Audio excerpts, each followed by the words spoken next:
Okay, punta tayo sa isang basic question about rabies. Napaka-importante nito. Sabi ni user 74 dash dash dash, Doc, saan po ba nakuha ng aso ang rabies? Halimbawa, ang isang barangay ay may maraming aso tapos isa sa kanila nagkaroon ng rabies or rabies.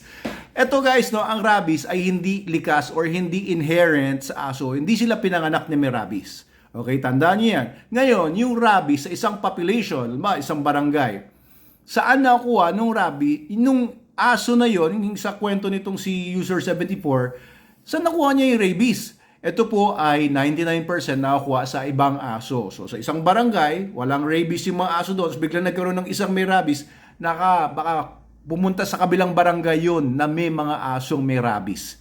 Yun, 99%. And alam niyo yung 1% or a little less than 1%, nakukuha din yan sa mga ibang hayop na may rabies kagaya ng pusa, ng daga, any warm-blooded animals.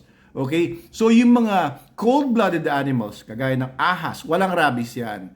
Bayawak, buhaya, ayan. Yung mga cold-blooded animals like turtles, wala pong rabies yan. Isda, walang rabies yan. Mga warm-blooded animals lang po. Okay? Tandaan niyo po yan kasi po it's very important to know na hindi po lahat ng mga aso ay may rabies. Kaya po ang Bureau of Animal Industry natin ngayon is since I was a student pa sa BetMed noong mga 1990s, hirap na alisin ang rabies sa buong Pilipinas.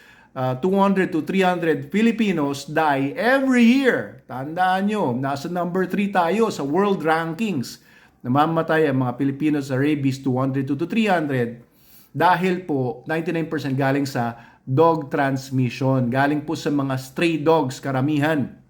Kaya kung may stray dogs po sa inyong lugar, kagaya dito po sa amin, ay hindi po ginagawa ng LGU ninyo yung trabaho nila. Kasi kailangan po talagang i-clear ang mga kalsada natin para safe ang communities natin from rabies. Pag hindi po gagawin yan, na alisin yung mga stray dogs, ay hindi ginagawa ng mga LGUs yung trabaho talaga nila regarding that, hindi safe ang mga communities natin. Hindi safe ang mga anak ninyo na naglalakad sa kalsada, nasa labas. Hindi tayo safe lahat kung may mga stray dogs sa paligid natin. Okay, that's a fact. Ngayon, yung ginagawa kasing mga anti-rabies vaccinations na minsan dito sa barangay, meron doon sa kabilang barangay magkakaroon. Hindi naman lahat, no? Dati nagbo-volunteer ako dyan dito sa amin sa Angono. Tinatawag ako ng mga taga-munisipyo para magbakuna sa mga lugar. I've done that for a while but I think it's very inefficient kasi alam mo yun, may mga dadala nga. Pupunta sa basketball court, magdadala ng aso nila na may rabies. Hindi naman lahat na dadala yung nandun sa barangay o dun sa subdivision na sa serbisyuhan ko or ng mga nag-volunteer din na iba. Wala naman sa wala siguro sa kalahati yung mga nadadalang mga aso doon para mag-anti-rabies. And yung mga patakbo-takbong mga street dogs, hindi naman nababakunan sa rabies yun. Yun yung mga vector sa rabies. Kaya ilang dekada na po itong problema, hindi masawata sa wata.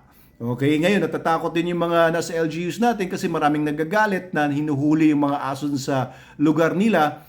Siyempre, takot sila mawalan ng boto. Ngayon, unless meron tayong mga leaders na merong political will and alam niyo yun, kamay na bakal, ay expect by 2033, 200 to 300 people pa rin sa Pilipinas or more ang namamatay dahil sa rabies. At kumakalat pa rin ng mga rabies, number one is through the dog population. Sa ibang bansa, meron silang mga raccoons, mga vampire bats, mga ibang mga hayop na warm-blooded na nangangagat sa tao.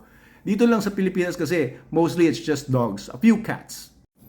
And konting commercial lang po, pagka kayo nakagat ng aso o nakalmot ng pusa or nakagat ng pusa at nakalmot ng aso, ito po, hugasan nyo kagad with soap and water. Super Doc Soap, ito po dinevelop kong sabon 12 years ago, kaya dinevelop ko po ito. Antibacterial ito, antifungal, antiviral at kung ano pa, very effective ito, lalo na mas effective ito kaysa ibang sabon sa mga iba't ibang mga parasites and mga pathogens including rabies. Gamitin po, available po to sa TikTok shop natin, sa Lazada, Shopee, Shopee Mall, Lazada Mall, sa lounge.metaanimals.org. Pumunta lang po kayo sa ordering page at makakabili po kayo nito. Very effective po. Ito po ang sabon na ginagamit ko 12 years na. Wala ako ibang sabon or shampoo na ginagamit. Ito lang everyday. At sobrang refresh talaga kayo. Alam mo yun, kagaya ko ngayon, lagi ako nasa bundok, nasa field, no, nagtatabas ng mga damo, maraming mga parasites, insekto.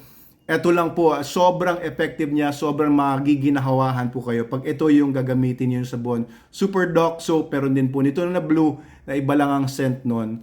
Ayan. Try nyo po, matutuwa kayo. At pagka nasubukan nyo ito, wala na kayong ibang sabon na gugustuhin pang gamitin.